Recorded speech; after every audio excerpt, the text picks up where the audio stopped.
My name's Maria Schmitz, and today we're here to talk about the dreaded tenses. Today we are going to look at 8 or 15 active tenses in a way that might help to make them stick. A lot of jokes in English are about going into the bar, and the bar will feature in these examples. The past, present, and future walked into a bar. It was tense. That is supposed to be a joke, which perhaps some of you already know. Think of the cowboys walking into a bar, ready to slap leather, as they say. Then the atmosphere is tense. But most jokes are held or are told in the simple present because that is the most powerful tense in English. So, before we get into the meat of this, here are 2 more jokes for you. A chicken walks into a bar. The bartender says, "We don't serve poultry." The chicken says, "That's okay, I just want a drink." A priest, a politician, and a clown walk into the bar. The bartender says, "What is this, some kind of joke?" Now for my sentences. The simple present goes into the bar regularly. This should help you to remember that the simple present is used for things done regularly and recurrently. Thus, adverbs of frequency can give you a clue to whether to use a simple present. Usually, never, sometimes, etc. are all used with the simple present. The answer to "where do you work" is not "I'm working for XYZ. Unless, of course, you're only there temporarily. "I work for XYZ" tells the listener that your job is permanent. The simple past went into the bar last night. Here the time expression is last night, which is irretrievable. That's our finished past. And now that we are on the simple past, we can take a look at social distance in English. English offers us a range of signals which indicate social distance.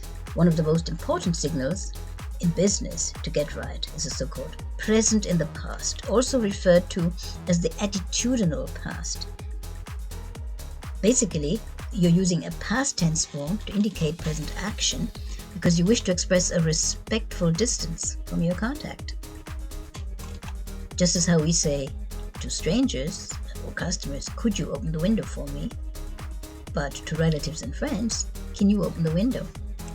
Slapping the adverbial "please" onto the beginning of your sentence could indicate the exact opposite, according to James McKay. That your request is more in the nature of a command. This means that instead of saying, "Do you want to speak with me?" you go for, "Did you want to speak with me?" Remember that there is no absolute link between tense and time here. The past form is simply making out a kind of distance which equates to social respect. Other examples include, "I was wondering if you could help me." Try this instead of the louder, "Please can you help me?" or "I should have thought so," instead of the cruder, "I don't think so." What you're learning here is how to socialize and do business at the same time, to communicate rather than simply inform. The difference between these 2 styles of doing business is social respect. I wanted to ask you a question. Sounds so much more polite than the curt command, "One question." The present perfect has gone into the bar and hasn't come out yet. This tense causes a lot of trouble because of the English concept of a past that is unfinished. Something that started in the past and which is still true at the time of speaking is placed in the present perfect. The word perfect tells us that it is past. So if you've seen someone 5 minutes ago, you have seen them. 5 minutes ago is recent past. By adding the word "ago," you can convert the unfinished past into the simple past. For example, "Have you seen John today?" "I saw him 5 minutes ago." The present continuous for future arrangements is throwing a party next Saturday. How many of you know that the present continuous is also used for future arrangements? Not many. You were told "will," right? But "will" is only used for spontaneous action, promises, and for making forecasts. So in business life, you need the present continuous for future arrangements. Yeah, making appointments, you'll need to speak in this way. Yeah, what about Tuesday? Oh, I'm sorry, I'm playing tennis on Tuesday evening. What about Friday? Oh, I'm having lunch with the boss. The present perfect continuous hasn't been going to the bar lately. It has been having the flu. Has been having. Hasn't been going.